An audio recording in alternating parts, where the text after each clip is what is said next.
on fuels we know can't last forever. Now, inventors and scientists are lining up to power the future. This is radical innovation. There's no other time that I can imagine in history where engineers and scientists could potentially save the world. By pulling from the natural world, we realize, wow, there is a lot of power here. And pushing the limits of their imaginations. Olive pits. Olive pits? Yes. And a lot of people seem to think that in order to conserve, they have to go back living on the land wearing a loincloth or something, and it doesn't have to be that.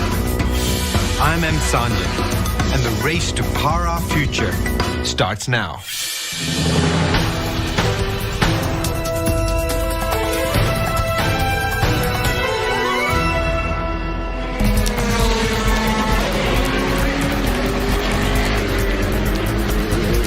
Energy makes the world go round. It has since the beginning of time. But today, the ways we power our world are changing. Here at the American Le Mans Green Challenge in Monterey, California, some of the world's top drivers and most sophisticated cars are competing. But this isn't your typical race, and these aren't your typical cars.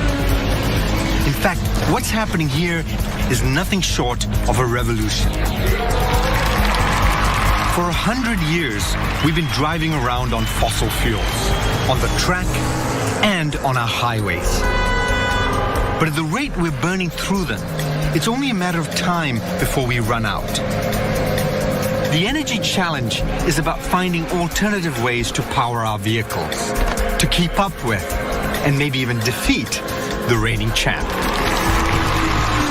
You can actually win and you can compete on an alternative. Gasoline is not the be-all and end-all. Start your engine. This is a race we're all in. A race to determine our energy future. It is a challenge unlike anything we've faced before. And it's all about finding new ways to do one very important thing. Work. There's always been a lot of it to do. Back in the old days, we had to do it all ourselves. Then, we figured out animals could do some of it for us. We've harnessed the power of rivers and the wind.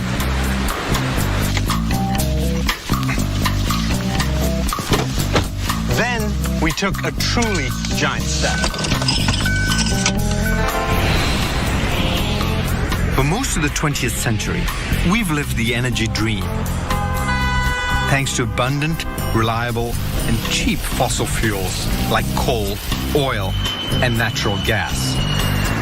Today, fossil fuels still drive our cars and light up our cities like there's no tomorrow.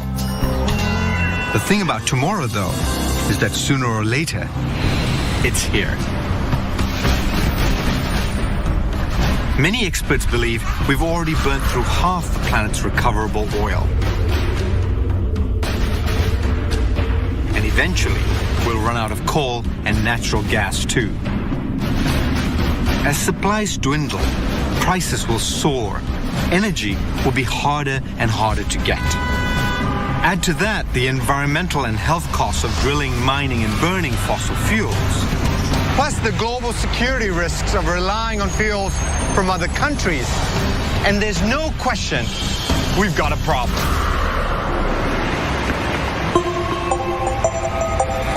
It'd be nice if the problem had an easy solution.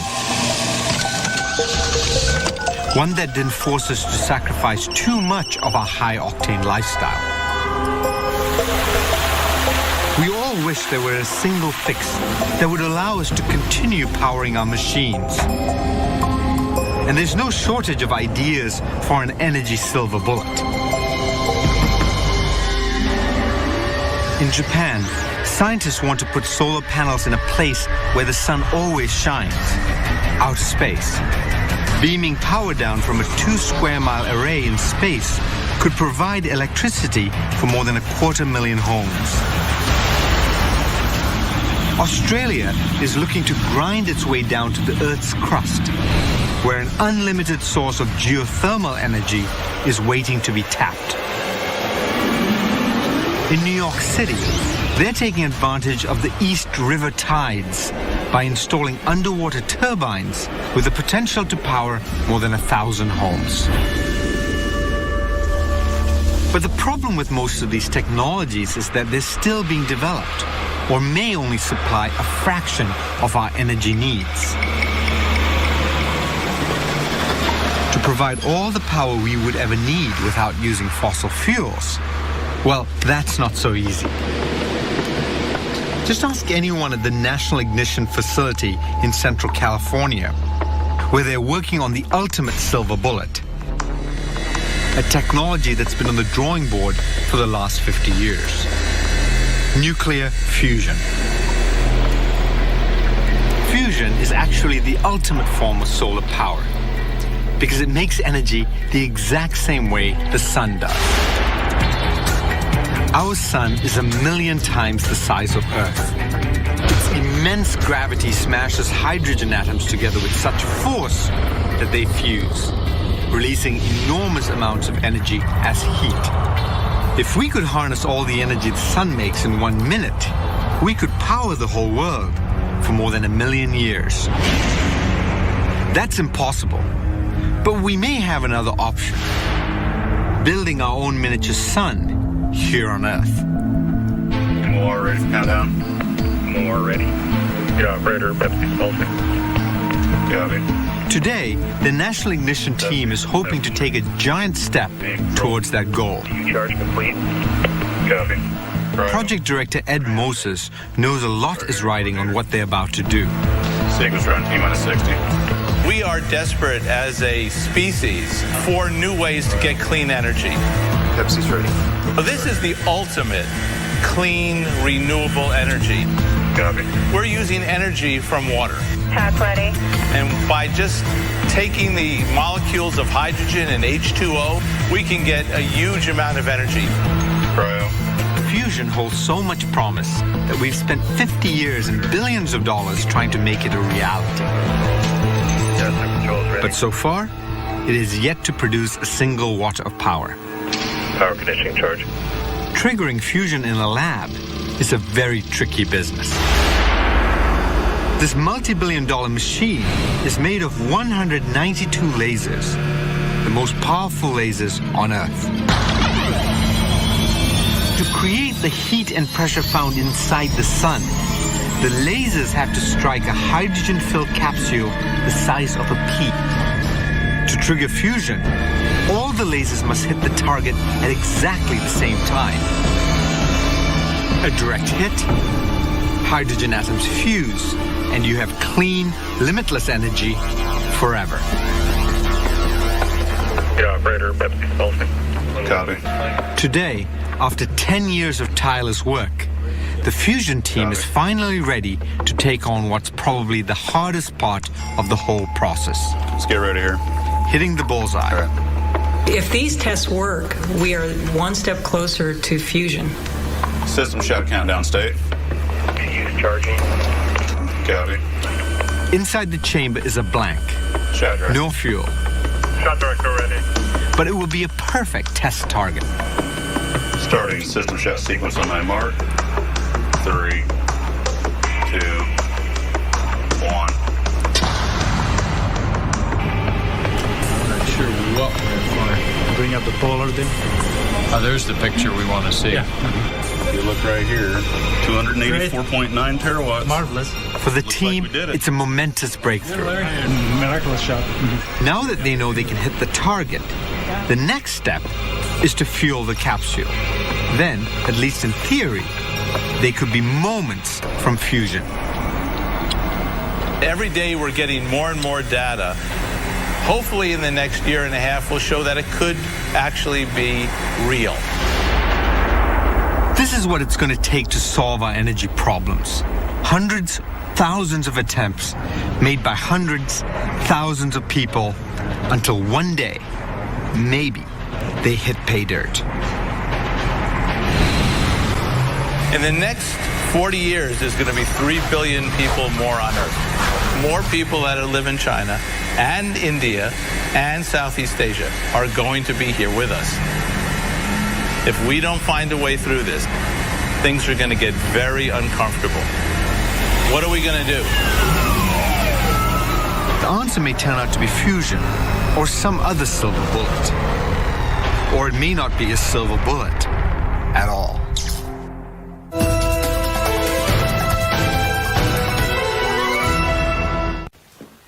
How many times do we plug in every day? How many times do we flick a switch, turn a key, click a remote, punch in a phone number?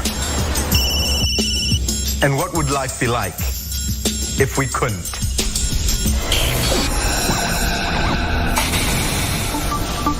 We rely on two major forms of energy to keep our world powered. The fuel that goes into the tank and the electricity that comes out of the socket. When we harnessed electricity in the 19th century, everything changed. Suddenly, a couple of copper wires going into your home or factory could supply the same power as a team of horses or a raging river. Coal may have jump-started the Industrial Revolution, but electricity made it hum. We've come a long way since the early days of electric power, but the principle has remained exactly the same. All you have to do is spin a wheel. The spinning wheel. It's at the heart of nearly every power system on the planet. Take a magnet, spin it inside a coil of wire to free up some electrons, and now you have a generator. This is the electricity machine. The fuel spins a wheel, the wheel turns a magnet.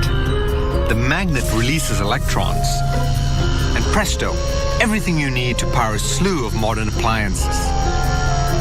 The process is pretty much the same no matter what fuel you use to turn the wheel. Burn coal, boil water, generate steam, spin the wheel.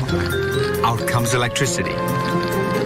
Swap out coal for natural gas, oil, nuclear fission, even hydropower. They'll spin the wheel just as well. Whatever the source, all we care about is that the power eventually finds its way into our homes and workplaces. To get there, it has to travel over hundreds or even thousands of miles of power lines through a network we call the grid. Across the globe, the grid links the raw power generated at thousands of power plants to hundreds of millions of users, you and me. And keeping the whole system running are the grid engineers. The German power company 50 Hertz provides electricity to nearly 20 million homes. Our dispatchers in the control room have a job quite comparable to air traffic controllers. Every second of the day, they keep the balance between production and consumption. Every second, demand, supply at the same level. For decades, Germany relied on coal to provide most of its electricity. Now it's committed to powering half its electric grid with renewable energy by 2050, generated mainly with one resource, the wind. Turning and turning all day long, a modern wind turbine is a huge spinning wheel in its own right. Some reach 500 feet high. Blades longer than the wings of a 747 catch the wind, and a generator transforms the energy into electricity. Wind power is now one of the fastest growing industries on Earth. In 2009, China became the third largest producer of wind power in the world, after Germany and the US. They're now the world's largest manufacturer of wind turbines. China's invested massively in wind technology. In the past 5 years, they've essentially doubled the amount of energy they're producing from wind each and every single year. Perhaps more importantly, China plans on dominating the industry for making these wind turbines, an industry that could be worth not just billions of dollars, but perhaps trillions of dollars. Wind technology is taking off so fast that by mid-century, it could surpass coal as the #1 power source on the grid. That's not such great news for the grid engineers, because they know all too well that wind power has a serious drawback. Wind is a quite volatile source of electricity. When it's blowing, it's there. When it's not, it's gone. It's not enough to send electric power into our homes and workplaces most of the time. It has to be there all the time. Something fossil fuels like coal do very well. With renewable energy, it's not so easy. But now, a group of American pioneers is taking on the challenge of making wind power more consistent. Led by a man whose entire career has been shaped by the wind. Don Montague began sailing at the age of 8. By the time he was 20, he had won his first windsurfing competition. He discovered early on that the higher he set his sails, the faster he went. When sailboats are racing, sometimes only the top third of their sails actually working. Put a kite up at, let's say, 100 meters or 200 meters or 500 meters, you realize, wow, there is a lot of power here. It didn't take long for Montague to realize he could put this power to a very different use. I'm ready. And the wind is perfect right now. In 2006, with $10 million in seed money, he and his colleagues started an alternative energy company. Back up. Vertical enough. Okay, I think we're ready. At a decommissioned airbase on San Francisco Bay, Makani Power is developing a kite-based technology that could make wind power a lot more reliable. We're ready to launch. To do it, they've got to fly their renewable power machines up where the wind blows the hardest and most steadily. Okay, wind is good. Everyone's ready? Launch on 3, 1, 2, 3, launch.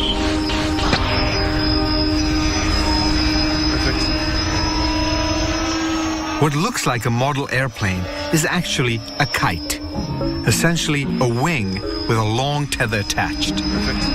For takeoff, the propellers act like they do on a normal plane. But once the kite reaches altitude, the propellers start to work like generators. They convert wind energy into electricity and feed it down to the base station via the tether. Could you extract all the power that you need from wind and power all of humanity? The answer is yes, you certainly could. No problem at all. Just not yet. Makani's kite flies like a dream. It can generate power for 6 homes.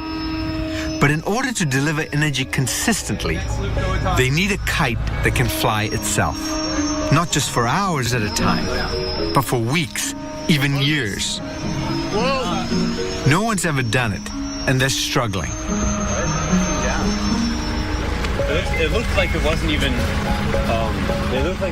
It's really a controls problem, and fundamentally, that's where all the innovation needs to happen. We envision completely autonomously launching and landing these systems, so they can be deployed and recovered, completely computer controlled.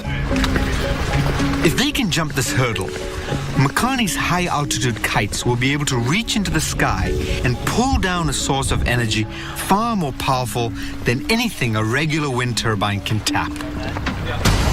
But powerful as it is, wind isn't the only game in town.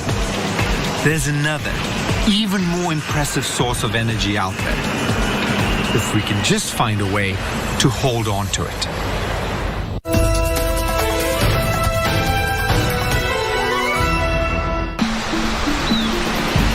Natural sources of energy are all around us. But we can't put the wind into our gas tanks or plug our TV into the sun. We have to convert renewable energy into a form we can use. Of all the energy we find in the natural world, by far the most powerful is the sun. And there's more than one way to harness it.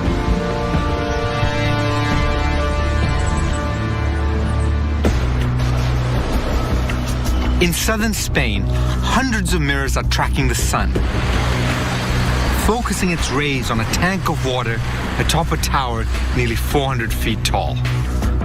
Each mirror can only raise the water temperature by a few degrees, but target 600 of them at the same spot, and the temperature shoots up to 500 degrees. That's more than enough to turn the water into steam, which is then shot into turbines which spin the wheel. Electricity.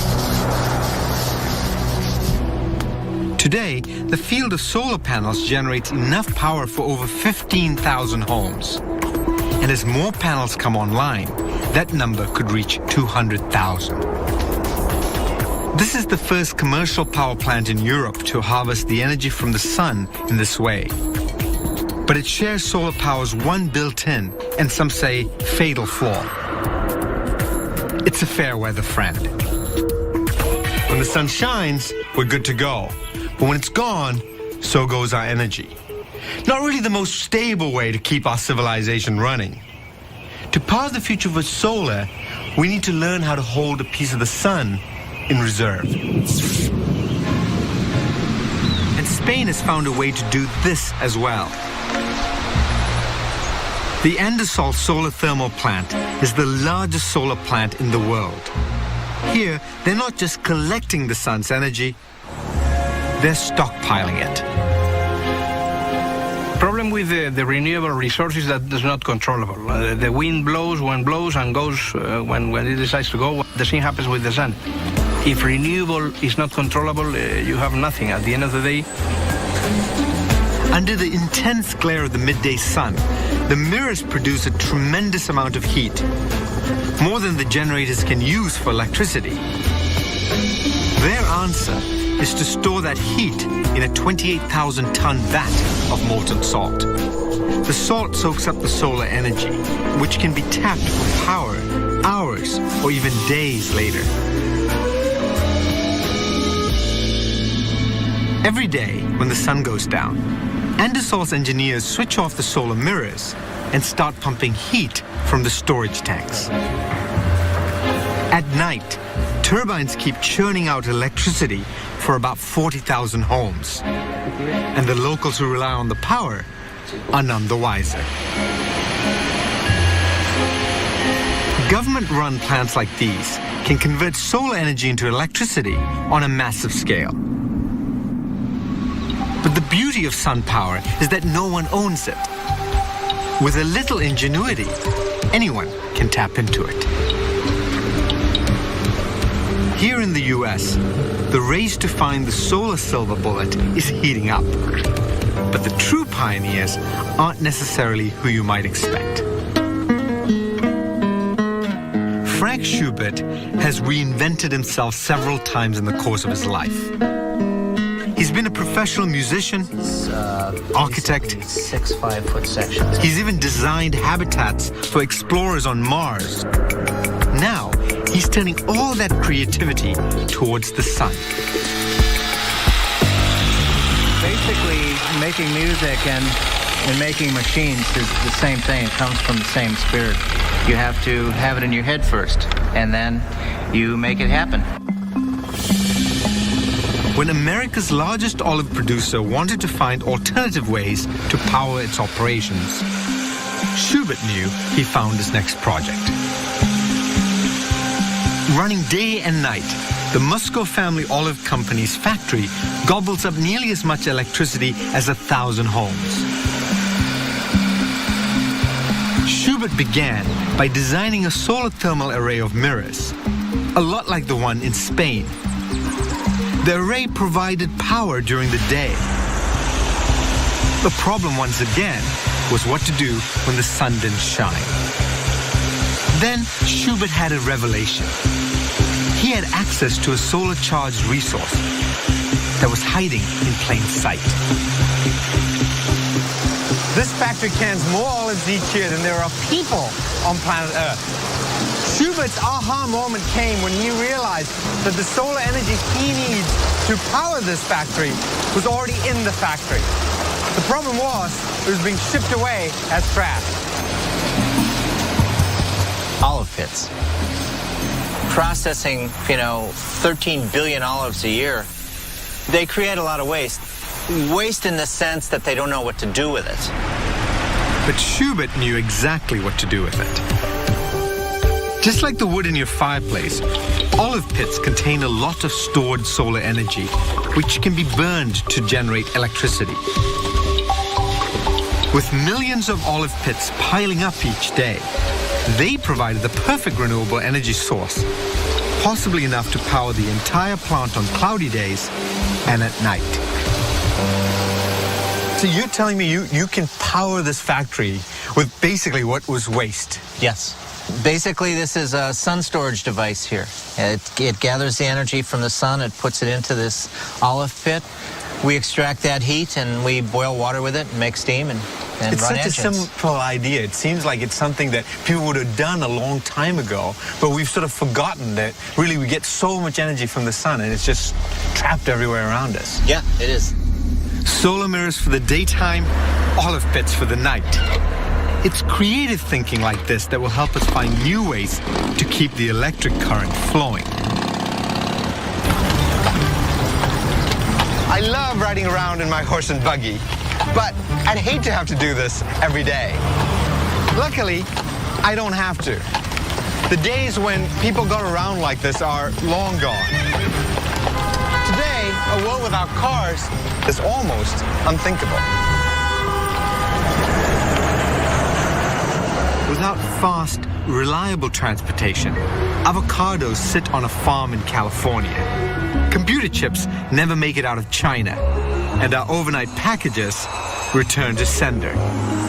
From motorcycles to tractor trailers to cargo ships, it all depends on the internal combustion engine, which in turn depends on, you guessed it, fossil fuels like gasoline.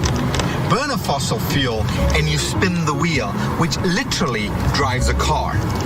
It's cheap and it packs a huge energy punch in a very small package. And that's why any fuel going up against the reigning champion is going to have a fight on its hands. The American Lamar Green Challenge has turned a racetrack into a laboratory. What engineers and drivers learn here today will reap benefits far beyond the track. What you do in racing, all the things you're looking to get better at are the same things that you're looking for in a street car. Whether it's aerodynamics, better fuel economy, all those are key in racing. Today's favorite is car number 45, a Porsche GT3 powered by gasoline. The challenges include a number of cars running on renewable fuels, biobutanol, cellulosic ethanol, and clean diesel. They're here to give gas a run for its money. Over the years, Lord Paul Drayson has seen alternative fuels go from being a laughingstock to serious contenders. The other racers looked at us as like we'd gone a bit crazy and made fun of me, saying, well, are you going to drive in open-toed sandals now? Are you going to be eating lentils? Well, what's with this? But then when we put the car on pole and won the race, they weren't laughing anymore. To make a switch away from fossil fuels to renewables, we'll need billions of gallons. But it's not just quantity. We need a fuel to rival the massive punch of gas. For Oliver Gavin's Corvette, cellulosic ethanol has meant better performance all season, resulting in more wins. It's an alternative. It means that you can run a race car and win in a race car on a different form of fuel. You don't have to be running with gasoline. Unlike the corn-based ethanol we've all heard of, Gavin's fuel starts its life in the forest as wood waste. Instead of burning it, the waste is converted into ethanol. In a grueling 4-hour endurance race like the Green Challenge, sheer power alone won't always win the day. Fuel economy will be a key factor. The guy who's going to win that race isn't necessarily the fastest car. The fewer stops you have to make to fill her up, that's time on the racetrack, not stopped in the pit lane. The need to cut down on pit stops is also driving another technology being tested here today. A car not with one engine, but two. A hybrid. Hybrids combine a standard internal combustion engine with an electric motor powered by a battery. Better fuel economy could save the hybrid 2 pit stops. And the power boost from the battery makes the car a little quicker coming out of the turns. 4 hours into the race, the gas-powered Porsche is leading the pack as expected. But surprisingly, a biofuel-powered Corvette is still very much in the hunt. And the hybrid is holding its own. It may be the power from the hybrid's batteries that's making the difference. Today, batteries power a lot of things. MP3 players, cell phones, and cars. In theory, batteries could eliminate one of renewable energy's most persistent stumbling blocks: storage. The battery we're all familiar with is basically a device that converts chemical energy into electricity. All it has to do is store energy so it can be discharged later. The battery doesn't care if the energy originally came from coal or nuclear, wind, or the sun. Here at MIT, Don Sadoway runs a lab whose sole purpose is to reinvent the battery. If he has his way, one day there may be batteries storing enough renewable energy to power our houses and even entire towns. If we had proper, cheap, scalable storage, then that would make people turn to wind and solar not as supplemental, but as the primary source of electricity. Storing renewable energy in batteries sounds pretty straightforward. If one battery can hold a little, then many should hold a lot. Unfortunately, it's not that simple. Here's where we are now, and that's where we want to be. So this is the concept of scalability, and the way not to do it is to put 100,000 of these and string them together like a bunch of Christmas tree lights. We have to think very, very differently about batteries. Putting 1,000 car batteries in your basement would be way too expensive. A single giant battery might work if we could just figure out how to build one. The batteries we're most familiar with have 2 solid metal ends, positive and negative electrodes. They're connected by an acid that conducts the electricity. Sadoway realized that he could design a much larger battery using liquids with molten metal as the electrodes and a molten salt to conduct the electricity. These liquid materials, kept at a temperature of more than 1200 degrees Fahrenheit, could quickly absorb and retain an enormous amount of energy at 1/3 the cost of today's most powerful batteries. The only way that the battery wins is to be cheap, cheap, cheap. Once they're perfected, a bank of liquid batteries could power all of New York City with nothing but the wind and solar energy to charge them. Put one in every town, and our power storage problems could be over.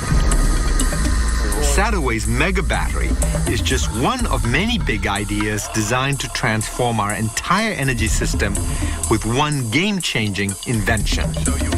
But for some of today's renewable energy pioneers, small is beautiful. They believe in the power of change that individuals can start making right now.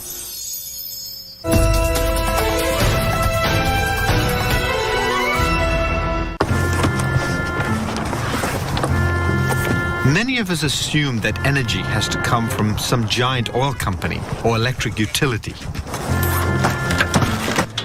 But for some alternative energy pioneers, real change can be in the hands of individuals. And when it comes to renewable energy we can install ourselves, the leader of the pack is the photovoltaic cell, otherwise known as PV. Put them up, plug them in, and walk away. PV panels don't really look like much, but once you get them in there, they start generating electricity for as long as the sun shines.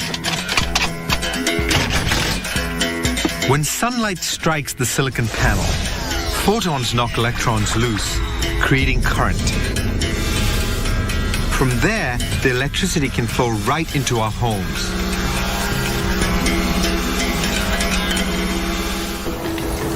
For years, solar panels came in only one flavor: black rectangles that you mounted on your roof. If we want to make alternative energy part of our lives, why not make it part of our homes? Literally. With the invention of flexible PV cells, architect Sheila Kennedy says it's time to do just that. We can't continue to think about solar panels as a piece of kind of quote-unquote infrastructure. We believe in playing with materials. That point would be on the inside. The new photovoltaic materials can be built right into our clothes, curtains, even bedspreads. They call this a soft house. What we have here is a soft house curtain, and it's a two-sided curtain. On the one side, you have photovoltaics that are integrated into the textile, and on the other, you have high-brightness LEDs. Inside each curtain, a small battery holds the solar charge until the power is needed. Operating the system is about as tough as using an MP3 player. The electricity it generates won't power the whole house, but it will go part way. The soft house curtain in general looks at taking, I think, a portion of the energy that you consume as a homeowner out of the grid. Taking a load off the grid means fewer power lines, less energy, and less development. The soft house is also about private citizens doing something now to change the way they use energy. The same reasoning behind Caltech chemist Nate Lewis's new solar project. So in this lab, except he's doing away with the photovoltaic cells altogether and replacing them with a fresh coat of paint. On your roof. Solar paint. So you can spray this stuff on or paint it on and it becomes a photovoltaic Exactly. cell? It makes electricity from sunlight. Wow. Take a little scoop and you want to put a little bit like that much? One more. The process begins by brushing the paint onto 3 glass slides, just like you'd silk screen a t-shirt. That's pretty good. Up, and there you go. Pick one up. Yeah, you hold it up to the light. A chemical in this paint absorbs sunlight. Absolutely. We're going to now dye it and make it colored so it'll absorb sunlight. Wow. Paint it on your roof, shine sunlight on it, and you've now harnessed the energy of the sun in a system that you made with your own 2 hands on your rooftop. When sunlight hits the solar paint, it releases a flow of electrons. Add some wires, hook it up to your circuit box, and there you have it, electricity. Do you really think that in our lifetimes we'll be able to go to a store and just buy a couple of buckets of solar paint and come home and slap it on and start producing electricity? Yeah, I think actually we'll figure out how to do that. We already know how to do that. Yeah. It's just that we have to make it cheap and last and stable at the same time. And cheap and stable. Be able to do that. Not words you typically associate with renewables. But back in Germany, they're hoping to change that. People tend to use a lot less power at night. If grid engineers can sock away the energy wind turbines generate during non-peak hours, they can tap into it during the day when it's needed the most. Martin Reinhard is one of 50 Berlin commuters who've signed up for a unique pilot program to see if electric cars can soak up all that wasted power. When he gets home in the evening, Martin plugs in his electric car so he can charge overnight when electricity is cheapest. But here's the beauty of the idea. Soon, electric cars may also be able to send the energy in their batteries back to the grid. Here's how it could work. Say Martin is taking a trip to Spain for the week, leaving his electric car plugged in at home. Since the car is connected to the utility via the internet, the grid engineers can control the flow of electricity. When there's a lull in the wind or the sun isn't shining, they can reverse it.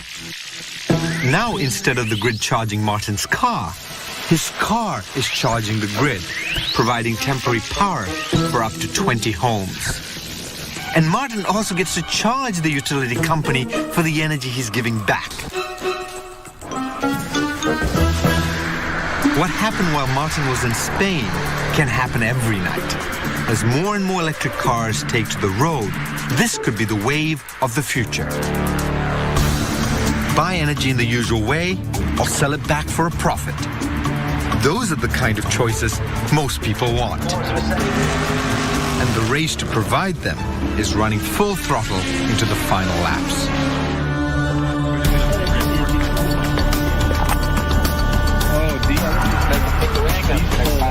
In San Francisco, the Makani wind power team has been struggling. Their high-altitude kite soars with a pilot at the controls on the ground. But each time it's set to autopilot, it starts to fall out of the sky. There is no free ride, and there is no silver bullet, and it's a lot of people working really hard around the clock to make anything happen.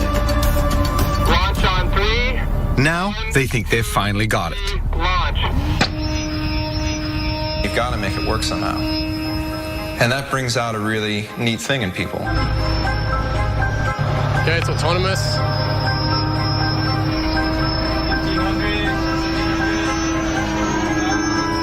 After years of planning and countless hours of tweaking the design and construction, their new kite is flying on its own. Nicely done. We have a huge problem, and it's not a problem where we need to go out and get the bad guys or something like that. It's a problem of we need to understand how to make energy in a more effective way. And so it's a wonderful problem. This is where it gets magic. These guys are going to really put on a show now. At the Le Mans Green Challenge, the problem facing the Corvette is that it's now in second place. More to go, guys, and they're not going to give up yet. Watch for the outside pass. He's going to go for it here. Oh, look! The renewable fueled car is giving its rival the run of its life, but can't quite take the lead from the gasoline-powered Porsche. This is a battle royale. The Corvette uses every trick in the book to find a way around, but nothing is working. To the wind will do anything to take this victory. Gasoline isn't going down without a fight. Wow. This is it, the last lap. Last lap. If the Corvette is going to make a move, it has to be now. He's got to make it happen right now. It is intense, and he's going to try the exit. The challenger attempts a desperate pass down the inside straightaway. Bergmeister drives him to the wall, down the front straightaway, rubbing it down, and he crashes it big. Oh, they're not going to like that. Boy, oh boy, that was a big hit. It's an ugly finish to a long, tough race. Gasoline